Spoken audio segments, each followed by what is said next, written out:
جی ناظرین، خبروں کے سلسلے کو آگے بڑھاتے ہوئے خبر شامل کرتے ہیں احمد پور سیال سے۔ انصر خان بلوچ کی بتائی ہوئی تفصیلات کے مطابق 28 نومبر تا 3 دسمبر 2022 ہفتہ اسکول کونسل منایا جا رہا ہے۔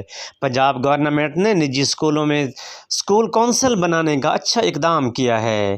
میاں Masood Ahmed Yazdani, director secondary school education Faisalabad division کے مراسلہ 238 جو کہ ڈویژن کے تمام اضلاع کے سی ای اوز ایجوکیشن کو بھیجا گیا۔ اس کی روشنی میں ضلعی حکام نے نجی تعلیمی اداروں میں 28 نومبر تا 3 دسمبر 2022 ہفتہ اسکول کونسل منایا جا رہا ہے، جس کا مقصد والدین، طلباء، اساتذہ اور اسکول انتظامیہ کے درمیان فاصلوں کو کم کرنا، تعلیمی معیار کو بہتر بنانا، سیکیورٹی کے معیار کو چیک کرنا اور نصابی و ہم نصابی سرگرمیوں کو فروغ دینا ہے۔ اس سلسلے میں ضلع جھنگ کے بھی تمام نجی تعلیمی اداروں میں اسکول کونسلوں کو متحرک کرنے کے لیے تمام اے ای اوز کو میٹنگز میں شرکت کی خصوصی ہدایات بھی جاری کی گئی ہیں۔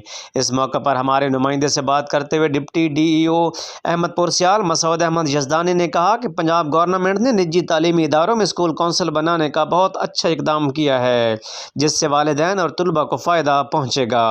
اداروں میں ہم نصابی سرگرمیوں کو مزید مؤثر بنانے اور